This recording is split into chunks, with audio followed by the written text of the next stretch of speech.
Two spherical bodies of mass capital M and 5m are and radius r and 2r respectively are released in free space with the initial separation between their centers equal to the 12r. If they are attract each other due to the gravitational force only, gravitational force attract कर रहा है उनको, external force zero है अगर इनको हम system माने तो, then the distance covered by the smaller body just before the collision smaller body के लिए कितना distance cover करेगी. ठीक, तो यहाँ पर डायग्राम बना लेते हैं. ये हमारा स्मॉलर ब्लॉक और ये हमारा लार्जर ब्लॉक. थोड़ा सा दूर बना लेता हूँ. ये हमारा है लार्जर ब्लॉक. ठीक, तो इन दोनों स्फीयर्स के बीच की जो सेपरेशन है सेंटर टू सेंटर वो कितनी दे रखी है?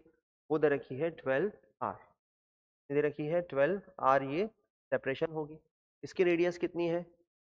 इसकी रेडियस दे रखी है r और इसकी रेडियस दे रखी है 2r. क्लियर? इसका मास है m और इसका मास है 5m. क्लियर? अब मान लेते हैं कि कहीं ना कहीं यहाँ जाकर के क्या हो रहा है? कॉलिजन हो रहा है. यहाँ जाकर के जब कॉलिजन हो रहा है तो ये हमारा क्या होगा? स्मॉलर स्फीयर और ये हमारा होगा बिगर स्फीयर. ये हमारा क्या होगा? बिगर. ठीक, यहाँ इसका सेंटर होगा और यहाँ इसका सेंटर होगा. ये डिस्टेंस कितनी है? r और ये डिस्टेंस कितनी है? 2r. क्लियर? तो बेसिकली ये इसका सेंटर यहाँ पर आया और इसका सेंटर यहाँ पर आया. तो बेसिकली अगर हम देखें तो ये कितना चला ड्यू टू म्यूचुअल अट्रैक्शन. ये दोनों इस तरफ आ रहे होंगे.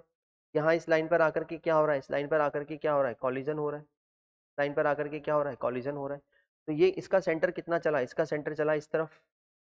इसका सेंटर चला इस तरफ x1 और इसका सेंटर इस तरफ चला होगा इस डायरेक्शन में यहाँ से यहाँ तक. ये चला होगा कितना? x2. ये चला x1 और ये चला x2. ठीक, तो हम जानते हैं कि सेंटर ऑफ मास का जो डिस्प्लेसमेंट है वो कितना होगा? 0, क्योंकि ये पहले रेस्ट पर थे तो सेंटर ऑफ मास भी रेस्ट पर था. ड्यू टू म्यूचुअल अट्रैक्शन ये दोनों एक दूसरे के पास आ रहे हैं. इन दोनों को एक सिस्टम माने तो सिर्फ यहाँ पर इंटरनल फोर्स है ग्रेविटेशनल फोर्स जो इन दोनों को क्या कर रहा होगा? एक्सेलरेट कर रहा होगा. एक्सटर्नल फोर्स कितना है? 0. अगर एक्सटर्नल फोर्स 0 है तो हम लिख सकते हैं कि एक्सेलरेशन ऑफ सेंटर ऑफ मास कितना? 0. तो delta x of centre of मास कितना होगा?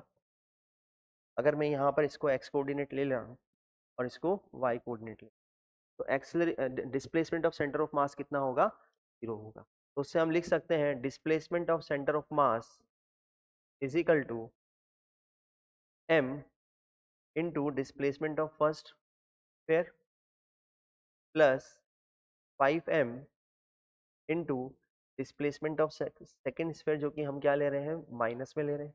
नेगेटिव हमें पता है नेगेटिव जाएगा तो हमने पहले से ही उसको नेगेटिव ले लिया. Divided by m plus 5m लिख सकते हैं.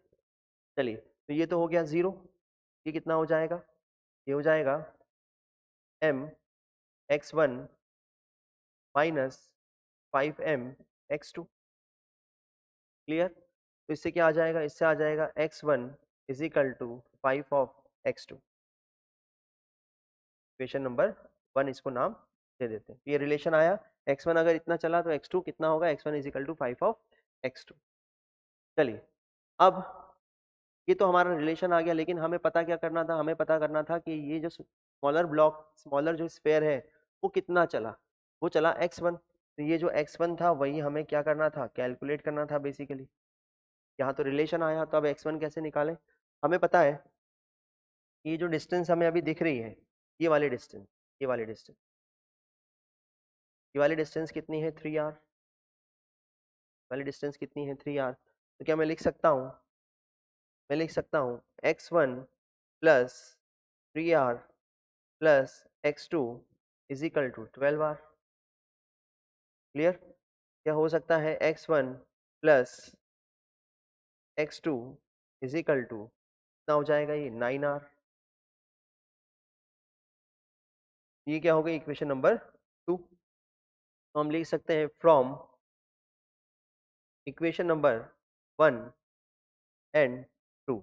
फ्रॉम इक्वेशन नंबर 1 एंड 2 से हम क्या कर सकते हैं? कैलकुलेट कर सकते हैं किसकी वैल्यू? x1 की वैल्यू.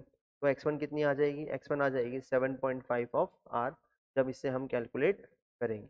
ठीक, तो इस तरीके से इस क्वेश्चन को हमें सॉल्व करना है। नेट एक्सटर्नल फोर्स इस सिस्टम पर कितना है, 0, इसलिए सेंटर ऑफ मास का एक्सेलरेशन कितना होगा, 0। सेंटर ऑफ मास पहले रेस्ट पर था तो अभी भी क्या रहेगा, रेस्ट पर रहेगा। ये दोनों म्यूचुअल अट्रैक्शन की वजह से क्या होंगे, एक्सेलरेट होंगे।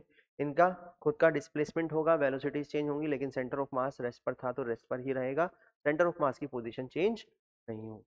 ठीक, चलिए, तो इसके अकॉर्डिंग जो है ऑप्शन डी हमारा करेक्ट ऑप्शन